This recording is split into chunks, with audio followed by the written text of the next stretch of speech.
Sorry to disturb you. You have received a message from Cybertron. Hello everybody, मेरा नाम सोनल है, defence cassette की artificial intelligent anchor, और मैं इंडियन डिफेंस अपडेट्स के ऊपर हिंदी में बात करके आप लोगों को जानकारी देने का प्रयास करूंगी। आशा करती हूँ कि आप सभी को वीडियो पसंद आए।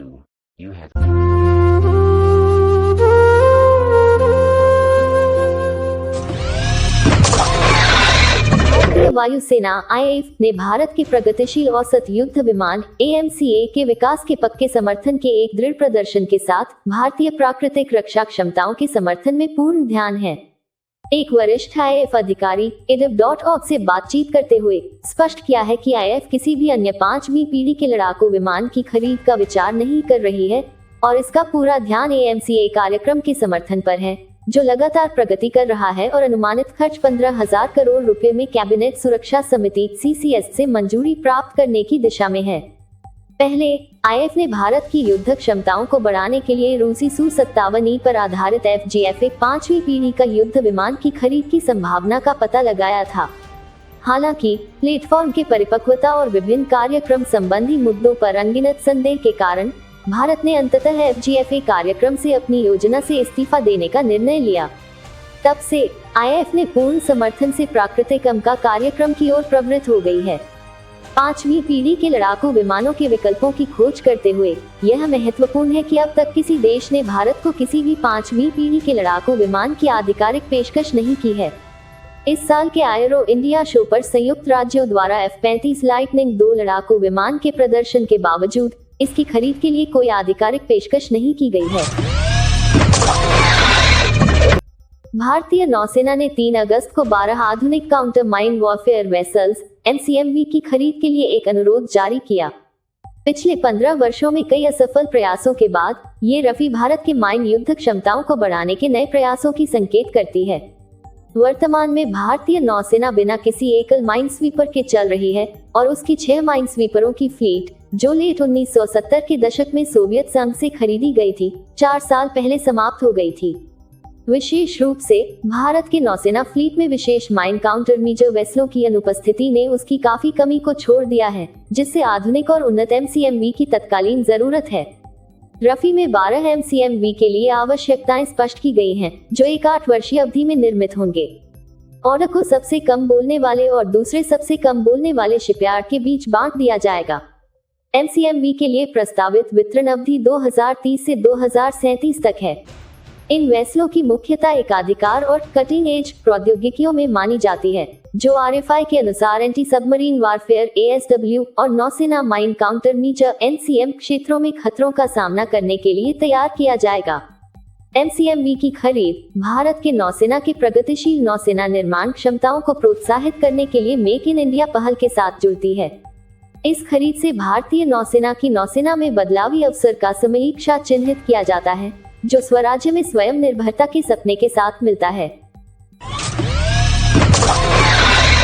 शनिवार को भारत की तीसरी अनमैन्ड चंद्रयान 3 मिशन ने सफलतापूर्वक चंद्रमा की आवृत्ति में प्रवेश किया, 22 दिनों के बाद, जब ये चंद्रमा के दक्षिणी ध्रुव तक पहुंचने के लिए एक अधिक संयोजनशील 41 दिनी यात्रा के लिए लॉन्च किया गया था, जहां किसी और राष्ट्र ने पहले जाने का कोई अनुभव नहीं है। मैं चंद्रग्रहणी महसूस कर रहा हूँ, ये चंद्रयान 3 का संदेश था, जिसे इसको चंद्रमा के करीब ले जाने वाली अवधि के लिए आवश्यक मैन्यूवर के बिना बेंगलुरु के अंतरिक्ष सुविधा से सफलतापूर्वक किया गया था। चंद्रमा की आवृत्ति में इस्तांबुल करने से स्पेस एजेंसी के आदर्शवादी 600 करोड़ रुपए के अभियान में एक प्रमुख माइलस्टोन हुआ। चंद्रयान 3 ने 14 जुलाई को उड़ान भरते हुए श्रीहरिकोटा के सतीश धवन अंतरिक्ष केंद्र से 5वीं पीढ़ी के लिए लॉन्च किया था। भारतीय अंतरिक्ष अनुसंधान संगठन इसरो के तौलनिक चुनौतीपूर्ण मील के लिए लूना सतह पर कठिन सॉफ्ट लैंडिंग का प्रयास होगा। यदि सब कुछ योजना के अनुसार जाएगा, तो चंद्रयान 3 को 23 अगस्त को शाम 5:47 बजे चंद्रमा की सतह पर टेक्निकली चुनौतीपूर्ण सॉफ्ट लैंडिंग का प्रयास किया जाएगा। यदि चंद्रयान 3 सफलतापूर्वक भारतीय अंतरिक्ष अनुसंधान संगठन के चौथे प्रयास में रोबोटिक चंद्रग्रहणी को सतह पर सफलतापूर्वक लैंडिंग करता है, तो भारत संयुक्त राज्य, चीन और पूर्व सोवियत संघ के बाद चंद्रमा की सतह पर सॉफ्ट लैंडिंग की तकनीक को नियंत्रित करने वाले चौथे देश बन जाएगा। कंबोडिया में एक नया नौसेना आधार बनाया है, जिसकी खबर एनडीटीवी ने शनिवार को रिपोर्ट की। कंबोडिया में चीन का नौसेना आधार मलाक्का स्ट्रेट के नजदीक है, जो भारतीय महासागर को दक्षिण चीन सागर से जोड़ता है। नौसेना आधार 4 साल के बाद आया है, जब वॉल स्ट्रीट जर्नल ने चीन ने कंबोडिया के रियाम नौसेना आधार के साथ समझौते पर प्रकाश डाला था, जो चीन का अगला विदेशी सैन्य आधार बनने की उम्मीद है। यूके आधारित थिंक टैंक चैथम हाउस के अनुसार पोर्ट की उपग्रहों के छायांकन से साबित होता है कि सियाम रिवर मुख के पास से हानोक विले के करीब स्थित कंबोडिया नौसेना आधार एक द्रुत बदलाव का सामना कर रहा है। इस चीन द्वारा निर्धारित परियोजना से बीजिंग की सैन्य उपस्थिति दक्षिण पूर्व एशिया के विवादास्पद जलस्थलों में बढ़ेगी। पिछले 1 वर्ष और आधा में रिपोर्ट हुआ है कि कंबोडिया के प्रधानमंत्री हुन सेन ने नौसेना आधार के पास वायु रक्षा संरचनाओं, सामान्य कमान संरचनाओं और नौसेना रडार स्थापना के लिए 157 हेक्टेयर के क्षेत्र का उत्तरदायी अंश समर्पित किया है, चैथम हाउस की रिपोर्ट में कहा गया है। इसके अलावा कंबोडिया के राजकीय मीडिया ने रियाम में नए संग्रहण संरचनाओं, एक अस्पताल, सूखे डॉक और नौसेना जहाजों को उतारने की विकास की भविष्य योजनाएं खुलासा किया है। यह विकास न्यू दिल्ली में ध्यान से देखा जाएगा, क्योंकि चीन के अधिक आक्रामक कार्रवाइयां दक्षिण चीन सागर में, जिसमें विवादित द्वीपों पर सैन्य सुविधाओं के निर्माण भी शामिल हैं, भारत के लिए रणनीतिक घेराबंदी का एहसास करा सकते हैं। दक्षिण चीन सागर प्राकृतिक संसाधनों जैसे कि तेल और गैस भंडार और मत्स्य प्राचीन्य से धनी है। दक्षिण चीन सागर में किसी भी अस्थिरता या सैन्य संघर्ष का भारतीय महासागर में बह सकता है, जिससे भारत की समुद्री सुरक्षा और व्यापार रूटों पर असर पड़ सकता है। स्टार्टअप पिक्सल ने बुधवार को कहा कि यह भारतीय वायुसेना के लिए मिनिएचराइज्ड मल्टी-पेलोड सैटेलाइट्स निर्माण करने के लिए तैयार है। इस समझौते का परिणाम है एक राष्ट्रीय रक्षा मंत्रालय के तहत एक प्रमुख योजना रणनीति innovations for defence excellence iDEX द्वारा कई करोड़ की अनुदान। इनोवेशंस फॉर डिफेंस एक्सीलेंस पाक के तहत इस तरह की अनुदान दिए जाते हैं। इस अनुदान से पिक्सल को भू अपवर्ती, इंफ्रारेड, सिंथेटिक कैप्चर रडार और हाइपरस्पेक्ट्रल उद्देश्यों के लिए 150 किलोग्राम तक के छोटे उपग्रह से संबंधित सैटेलाइट विकसित करने की क्षमता मिलेगी, इस विवरण में जोड़ा गया। 2019 में बिट्स पिलानी के अंतिम वर्ष के छात्र अवैस अहमद और क्षितिज खंडेलवाल द्वारा स्थापित पिक्सल ने भू अपवर्ती छोटे उपग्रहों के संगठन का निर्माण किया है, जो धरती की हाइपरस्पेक्ट्रल छवियों को दैनिक अक्षरणताओं में प्रदान करने के लिए है।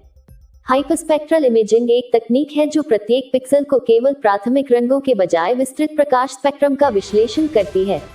पिक्सल के हाइपरस्पेक्ट्रल सैटेलाइट इलेक्ट्रोमैग्नेटिक स्पेक्ट्रम के सैकड़ों तरंगदैर्घ्यों में छवियां कैप्चर कर सकते हैं और पृथ्वी के स्वास्थ्य के बारे में महत्वपूर्ण डेटा उजागर कर सकते हैं। स्पार्क अनुदान चयनित स्टार्टअप्स को प्रदान किए जाने वाले भारत में गहन तकनीकी नवाचारों को तेजी से बढ़ाने का उद्देश्य रखते हैं। पिक्सल हाइपरस्पेक्ट्रल सैटेलाइट विनिर्माण के क्षेत्र में उनकी अग्रणी तकनीक के कारण कंपनियों की एक गिनती से इस अनुदान के विजेता के रूप में सामने आया। सैटेलाइट्स के निर्माण के अलावा पिक्सल भिन्न उद्योग अनुप्रयोगों के लिए डेटा खनन और विश्लेषण भी करता है। इसके सैटेलाइट्स कृषि, खनन, पर्यावरण और ऊर्जा उपयोग से संबंधित वैश्विक घटनाएं का पता लगाते, निगरानी करते और पूर्वानुमान करते हैं। पिछले वर्ष में पिक्सल ने उपग्रहों को कक्षा में 3 पाथफाइंडर मिशन लॉन्च किए और अपने ग्राहक बेस को 5 गुना बढ़ा दिया। मार्च में यूनाइटेड स्टेट्स के नेशनल रिकॉनेंस ऑर्गेनाइजेशन (एनआरओ) को तकनीकी हाइपरस्पेक्ट्रल इमेजरी आपूर्ति के लिए 5 साल का अनुबंध मिला।